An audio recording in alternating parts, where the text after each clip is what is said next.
ओम साई राम। शिरडी में साईं के आगमन पर सबसे पहले साईं बाबा ने जिनकी सेवा स्वीकार की वह बाईजा माँ थी, जिन्होंने शुरू में ही साईं की दिव्यता का स्वागत किया। इस वीडियो में उन्हीं बाईजा माँ के पुत्र तात्या कोते पाटिल के बारे में बात करेंगे।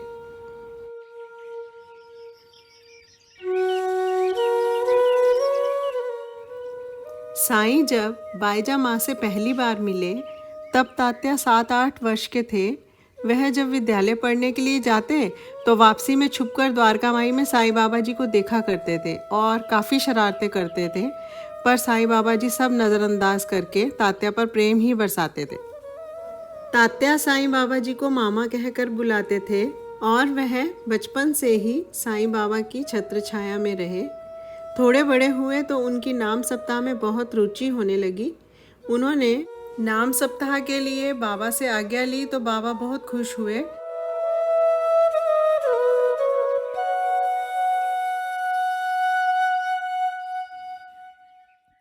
साईं बाबा तात्या का काफ़ी ख्याल रखते थे क्योंकि तात्या काफ़ी भोले भाले थे। एक बार किसी केस में तात्या फंस गए और उन्हें सज़ा सुनाई गई तो बाबा की कृपा से दोबारा सुनवाई होने पर वह निर्दोष पाए गए और बरी हो गए। बाबा तात्या को रोज़ पॉकेट मनी भी देते थे, जिसे तात्या संभाल कर रखते थे। बाद में उन्हीं पैसों से उन्होंने थोड़ी ज़मीन ले ली थी। बाबा अपनी आज्ञा के बिना कहीं भी जाने के लिए मना करते थे, पर एक सच यह भी है कि साईं बाबा जी और तात्या का आपस में इतना प्रेम था कि कई बार तात्या बाबा से जिद करने लगते।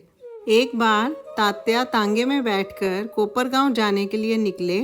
रास्ते में बाबा के दर्शन करने गए तो बाबा ने उन्हें उस समय कोपरगांव ना जाने की सलाह दी, पर तात्या को ज़रूरी काम होने की वजह से वह जिद करके चले गए और रास्ते में उनका तांगा पलट गया, पर बाबा की कृपा से तात्या को ज़्यादा चोट नहीं आई। द्वारका माई में एक और जहाँ पत्थर रखा है जिस पर बाबा बैठते थे, वहीं पर बाबा, तात्या और महालसापति रात को एक साथ सोते थे। जब तात्या ने द्वारका माई में बाबा के साथ रात को सोना शुरू किया तब वह 17 वर्ष के थे। बाबा कभी उनके साथ फुगड़ी खेलते तो कभी कुश्ती करते, कभी बाबा तात्या का सर दबाते तो कभी जब तात्या सो रहे होते तो बाबा उनके पैर की दिशा ही बदल देते। बाबा तात्या के कंधे का कपड़ा अक्सर छुपाकर उसकी नकल उतारने लगते थे। ऐसे हंसी मजाक करते हुए तात्या ने बाबा के सानिध्य का काफ़ी लाभ उठाया। 15 वर्ष तक यही सिलसिला रहा। फिर बाद में तात्या के पिता का निधन हो जाने पर तात्या पर घर की जिम्मेदारी आ गई थी तो बाबा ने घर पर ही सोने को कहा। तात्या को व्रत रखना अच्छा लगता था। जब भी वह सोमवार का या कोई अन्य व्रत रखते, बाबा किसी न किसी बहाने भोजन करवा देते। बाबा व्रत रखने के पक्ष में नहीं थे। कभी बाबा तात्या को मनाने के लिए पैरों में घुंघरू पहनकर नृत्य करने लगते और कृष्ण जी की तरह बांसुरी बजाने लगते। बड़ा ही लगाव था दोनों में। तात्या ने बाबा के सानिध्य में बहुत अच्छा वक्त गुजारा।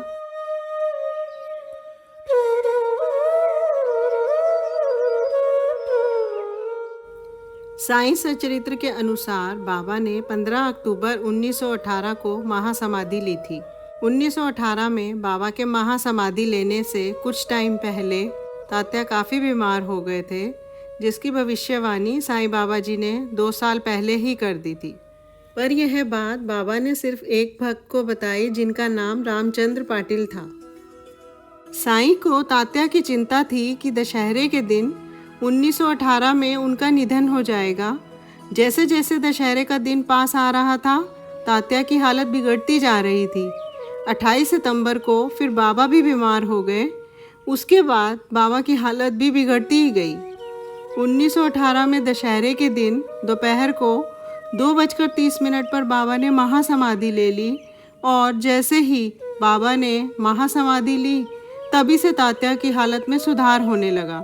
ऐसा लगा मानो तात्या की बीमारी बाबा ने अपने ऊपर लेकर प्रस्थान कर गए।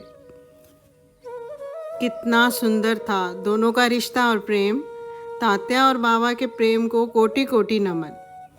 तात्या का जीवन बाबा के महासमाधि के बाद भी उनकी कृपा दृष्टि से परिपूर्ण रहा। काफ़ी ज्योतिषियों की भविष्यवाणी थी कि तात्या के भाग्य में औलाद नहीं है, पर बाबा की कृपा से तात्या को पुत्र का सुख भी मिला। आज तात्या के वंशज शिरडी में सुखपूर्ण जिंदगी जी रहे हैं। तात्या जिस घर में रहते थे वो घर आज भी साईं कुटीर के नाम से द्वारका माई से थोड़ी दूरी पर है। वहीं उनके पोते आज भी रहते हैं। 1945 को तात्या कोते पाटिल इस दुनिया को अलविदा कह गए। उनकी समाधि मंदिर परिसर में बिजली घर के पास बनाई गई।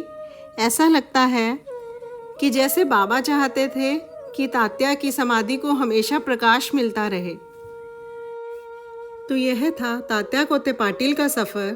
सभी भक्त तात्या की श्रद्धा और बाबा की भक्ति के लिए इस वीडियो को लाइक, शेयर और सब्सक्राइब करना ना भूलें। फिर मिलेंगे बाबा के किसी और अनन्य भक्त की भक्ति के साथ। तब तक के लिए ओम साई राम।